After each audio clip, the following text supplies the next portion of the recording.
아직까지도 한 40억대 혹은 50억 언더로 해가지고 괜찮은 물건을 투자해서 리모델링 해가지고 잘 판 사례라고 한다면 그쵸. 한 번쯤은 언급이 되는 그런 사례를 볼 수 있을 것 같습니다.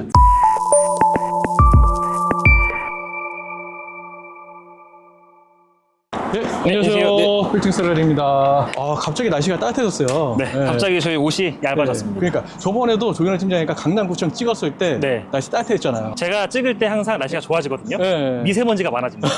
그래서 제가 오늘도 네. 미세먼지를 감수하고 왔습니다. 그러니까요. 날씨가 따뜻해갖고 진짜 처음에는 좀 쌀쌀하겠거니 하고 네. 왔는데 덥네요. 여기. 그래서 약간 오늘 날은 따뜻하고 춥지 않은데 반해서 목이 약간 칼칼한 그런 느낌으로 왔습니다. 그러니까 여기가 지하철에 내려갖고 오다 보니까 네. 예쁘신 이제 여대생분들이 많더라고요. 맞습니다. 네, 저희가 여기가 항상- 어디죠? 여기는 성신여대 입구입니다. 예. 제가 항상 좋아하는 이대역 앞, 그리고 네. 성신여대 앞, 숙대 앞. 자, 여기는 성신여대 앞이고요. 네. 사실은 제가 이제 여기를 몇 차례 전에 이제 촬영할 때부터 저희가 얘기했었거든요. 그쵸. 이제 여기 한번 촬영하겠다. 근데 제가 이제 그 전에 강남구청을 한번 찍었었고, 그 다음에 대학교 상권들을 좀 중점적으로 찍고 싶은데, 마침 저한테 먼저 떠올랐던 상권 중에 하나가 여기였어가지고, 네. 이제 먼저 찍게 됐고요. 여기를 이제 온 이유는 뭐냐면, 사실은 이제 상권이 어디까지 뻗어 있는지, 그리고 어디가 상권의 끝인지 네. 되게 잘 보이는 상권이거든요. 그래서 제가 봤을 때는 대학교 상권 중에서 설명할 게 많아 보인다. 그래서 먼저 좀 선택을 하게 됐습니다. 제가 이 일 하면서 세 번째 계약을 성신여대 메인길에 있는 걸 썼어요. 저도 옛날 생각이 좀 나네요. 오랜만에 오신 거죠? 그쵸. 네.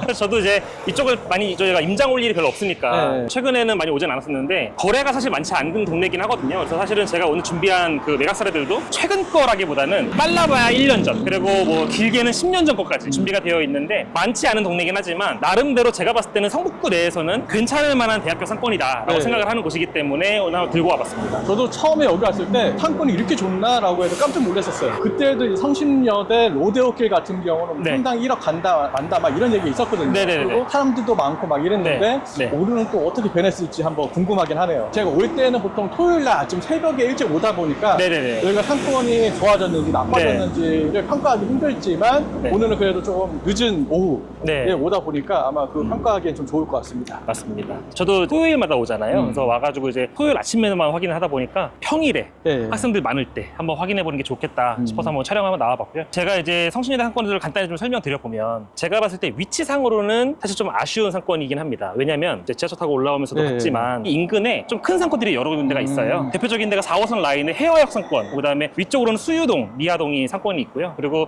인근에는 또 고대가 있는 안암동 상권이 있기 때문에 근처에 큰 상권들이 교통으로 잘 이어져 있거든요. 네. 그래서 쪽 라인이 어떻게 보면은 상권에서 뻗어나가기 좀 어려운 조건이다. 인근에 큰 상권들이 많다 보니까. 네. 그래서 제가 봤을 때는 상권의 한계성도 좀 분명히 보이는 그런 상권으로 보이고, 다만 이제 서울 전체를 놓고 봤을 때는 대학교 앞에 있는 상권들 중에서는 제가 봤을 때 괜찮은 사이즈로 보인다. 사실은 뭐 신촌, 이대, 홍대 이런 아주 메가급 상권인 경우도 있고, 또 그렇지 않다면 건대처럼 괜찮은 상권도 있지만 이 성신여대만한 상권도 별로 없는 것도 사실이거든요. 사실 자그마한 대학교도 되게 많기 때문에. 네. 그래서 제가 봤을 때는 성신여대 상권이 대학교 상권 중에서는 나쁘지 않은 상권이다 라고 판단되고, 다만 이제 투자 관점에서 봤을 때는 어떨 것이냐 라고 네. 하는 부분들은 제가 오늘 매각사를 설명드리면서 한번 좀 말씀드리면 좋을 것 같습니다. 네. 제가 20년 전만 하더라도 네. 여대 쪽이 네. 상권이 좋았어요. 네네네. 뭐 이대도 그렇고 네. 숙대도 그렇고 성신여대도 그렇고 네. 그리고 미용실 같은 것도 잘 돼 있고 네네네. 그다음에 옷가게도 상당히 활발하게 활성화돼 있었거든요. 맞습니다. 네. 근데 지금은 또 예전만큼은 아니다라고 알고 있긴 한데 지금 어떻게 변했을지 궁금하긴 합니다.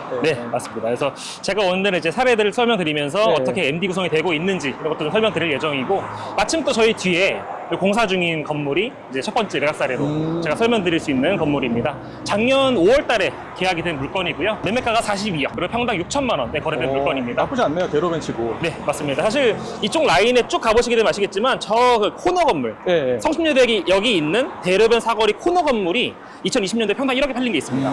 그 일반 상업지 물건이었고, 그다음에 이 건너편에도 일반 상업지에 1억에 팔린 게 있습니다. 그 1억에 팔린 것들 대비했을 때는 여기 준주거 지역이거든요. 예. 노선 상업지가 조금 있고 대부분 준주거 지역으로 되어 있는데, 준주거 지역에 평당 6천만 원이라고 하면은 평당가는 괜찮아 보이는 것은 사실입니다. 네. 사실은 2020년도에 일반 상업지 1억이었으니까 2024년도에 준주거 지역 6천만 원이라고 한다면 괜찮을 만한 수치지 않을까. 실제로 같은 라인에 지금 호가 수준도 8천에서 1억 정도, 그 다음에 일반 상업지는 1억대 초중반까지 나오기 때문에 호가 수준에 대비해서도 저렴하게 팔렸다 이렇게 볼 수 있을 것 같습니다. 그러네요. 네. 그리고 여기가 저는 예전에 왔을 때는 언덕이 되게 심해 보였었는데 지금 돌아보니까 그렇게 심하진 않네요. 네, 아마 체력이 좋아지셔가지고 제 생각에는 네. 약간 언덕이 좀 있는 느낌이기도 그쵸, 하고 그쵸. 또 사실은 제가 개인적으로 상권이나 설명할 때 언덕을 별로 안 좋아하거든요. 아, 그렇죠. 네, 근데 사실은 여기에 언덕이 좀 있는 것 같아서 저는 개인적으로 상권이 올라오기 쉽지 않을 것 같다. 근데 그러긴 하죠. 대신에 이제 평당 6천이고 덩어리가 40억이다 보니까 대로변에 40억대 6천만 원짜리 찾기가 쉽지 않잖아요. 그쵸. 준주거 지역에다가. 그쵸. 그리고 또 여기에서 가까운 지역이다 보니까 아마 역세권 물건을 찾던 분들 같은 경우는 이 금액대에 이 평당가 괜찮네 라고 보실 수 있을 것 같습니다. 네. 그러니까 저도 이게 여기 언덕 위로 올라가잖아요. 네. 언덕 올라가다 보면 도로보다 낮은 데 쪽에 경험을 본다든지 네네네. 사주 카페가 많았었거든요, 예전에. 맞습니다. 지금도 네. 많은지 모르겠네요. 저희가 이제 메인 길로 들어갈 건데 들어가게 되면은 여대 앞이다 보니까 아무래도 이제 아까 말씀하신 대로 화장품 혹은 네. 옷가게, 미용실 이런 것들이 좀 잘 되거든요. 네. 그래서 아마 들어가시게 되면 그런 임차 업종들 많이 보실 수 있겠지만 이 대로변 같은 경우는 사실은 대학교 학생들이 오는 지역은 아니라고 보여지거든요. 그렇기 때문에 대부분 지금 있는 건물들이 호텔이거나 오피스텔 이런 게 좀 많은 편이긴 합니다. 그리고 이제 옆에 있는 지금 신축 건물이 하나 있습니다. 이 네. 호텔 건물인데 이 건물도 2021년 5월 달에 팔린 물건입니다. 2021년 5월 달에 120억. 와. 평당 8,700만 원 정도에 거래가 된 그런 물건입니다. 그래서 이 인근에 팔린 사례들 봤을 때는 6천만 원이면 괜찮아 보인다. 이렇게 판단이 됩니다. 알겠습니다. 네. 또 다른 건물 보러 가실까요? 네, 이제 저희가 보러 갈 건물이 이 동네에서 제일 유명한 건물입니다. 아, 혹시. 네.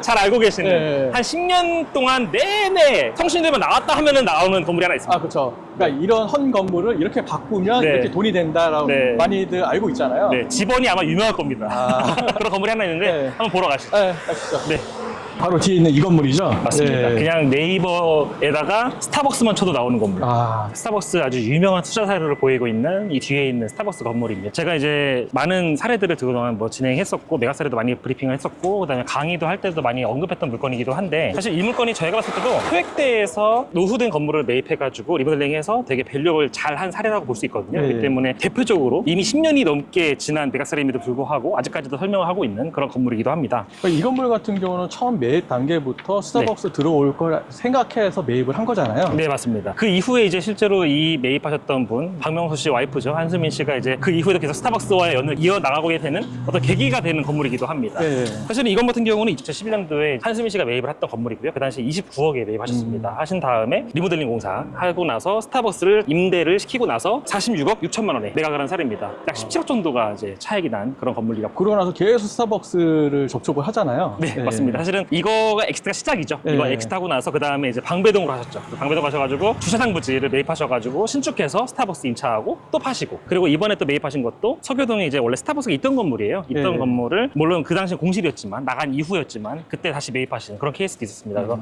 계속 스타벅스와의 인연이 계속 이어지게 되는 그런 계기 중에 하나 첫 번째가 되는 그 건물입니다. 스타벅스 같은 경우는 상권 분석을 잘하다 보니까 네. 그러니까 매장도 많은데도 불구하고 매출이 네. 어느 정도는 기본적으로 다 나오잖아요. 맞습니다. 그러다 보니까 그거 믿고 아마 한수민 씨가 매입을 한 것 같긴 합니다. 네. 그리고 이제 스타벅스 같은 경우는 수수료 매장으로 보통 운영되잖아요. 그쵸. 그러다 보니까 이제 한편으로는 스타벅스 입장에서도 어떤 위치 혹은 어떤 상권에 들어갈 때 좀 부담이 덜할 수 있는 그런 부분도 있을 거라고 봅니다. 어쨌든 최근에 저희가 봤을 때 아직까지도 한 40억대 혹은 50억 언더로 해가지고 괜찮은 물건을 투자해서 리모델링 해가지고 잘 판 사례라고 한다면 그쵸. 한 번쯤은 언급이 되는 그쵸. 그런 사례를 볼 수 있을 네. 것 같습니다. 근데 예전 같은 경우는 진짜 스타벅스가 들어가면 네. 내가 한 5억이라 더 주고 네. 뭐 10억 더 주고 살 네. 수는 있는데 네. 지금은 또 스타벅스가 그런 위치는 아니잖아요. 맞습니다. 예전에는 이제 수술 매장이라고 하더라도 매출이 네. 괜찮게 나와서 수익이 네. 괜찮았는데 지금 대로변 쪽에 들어간다고 하더라도 그만한 매출이 안 나오잖아요. 맞습니다. 네. 그래서 사실은 저희가 예전에 뭐 한 2, 3년 전만 하더라도 혹은 그 전만 하더라도 수세권이라고 많이 말했었잖아요. 네. 스타벅스가 있는 인근 건물 혹은 스타벅스 있는 건물 이러면은 바로 이제 매매가도 뛰고 평당가도 올라가고 했었던 그런 적이 있었는데 지금 막 그 정도까지는 아니지만 그래도 한동안은 이런 스타벅스가 좀 붐이 불었었고 그 붐에 어떻게 보면은 잘 올라탔던 분이 바로 한수민 씨지 않을까 그렇죠. 이렇게 예상을 하고 그게 있습니다. 시초인 것 같아요. 맞습니다. 요 사례 때문에 그다음부터 스타벅스를 엄청나게 매입하셨던 적이 있었던 것 그렇죠. 같아요. 네. 또 스타벅스 들어간 건물이 내 건물이라고 하면 네. 뭐 스타벅스 주문하면서 아 건물 하나 샀는데 이거야. 커피 한 잔 마시면서 이렇게 얘기하면 또 네. 있어 보이잖아요. 요게 내 건물이야. 여기서 내가 13% 갖고 와. 네, 그렇죠. 사실 그동안은 되게 괜찮았던 그런 투자 방식이었고 네. 최근 같은 경우도 어쨌든 스타벅스가 있으면 그래도 선호하시는 영향은 여전히 있긴 그렇죠. 한 것 같아요. 확실히 다른 카페들보다도 스타벅스라고 하는 그 카페에 대해서 훨씬 더 선호도가 높은 것은 사실인 것 같습니다. 망하기는 힘들긴 하지만 이제 네. 임대료가 그만큼은 안 들어와서 그게 좀 문제긴 하죠, 지금은. 네, 맞습니다. 아무래도 수수료율로 하다 보니까 건물주 입장에서는 불리할 수도 있습니다. 고정되어 있는 임대료가 아니라 계속 변동되는 임대료이기 때문에 불리할 수 있는 부분이 있다는 점, 그건 참고하시면 좋으실 것 같습니다. 다만 이 사례 같은 경우도 8,700이기 때문에 네. 그 당시 사례를 봤을 때는 굉장히 높은 금액에 거래가 됐다고 볼 수 그렇죠. 있거든요. 그래서 그만큼 그 당시에는 스타벅스에 대한 어떤 그 선호도가 굉장히 높았다라고 볼 수 있을 것 같습니다. 잘 매입하고 잘 팔고 나왔다. 맞습니다. 29억에 잘 사셔가지고 잘 팔고 나오셨습니다. 사실 제가 봤을 때는 지금 제가 최근에 좀 강의 이것저것 하고 있는데 네. 강의할 때 보면 소액대 분들이 많이 오시거든요. 그렇죠. 그런 소액대 분들이 이상적으로 바라볼 만한 그런 투자 방식이지 않을까라고 예상을 하고 있습니다. 그러면 이제 요 건물 말고 네. 또 더 작은 건물이 있습니다. 제가 봤을 때는 대학교 상권의 가장 큰 장점 중에 하나가 작은 건물에도 임차인이 잘 들어간다. 이게 큰 장점이라고 볼 수 있을 것 같은데 네. 딱 작은 건물에 아주 임차를 잘 맞춰가지고 수익률이 잘 나왔기 때문에 잘 팔린 건물이 하나 있습니다. 그거를 하나 보러 가시면 좋으실 것 같습니다. 아, 예. 보러 가시죠. 알겠습니다.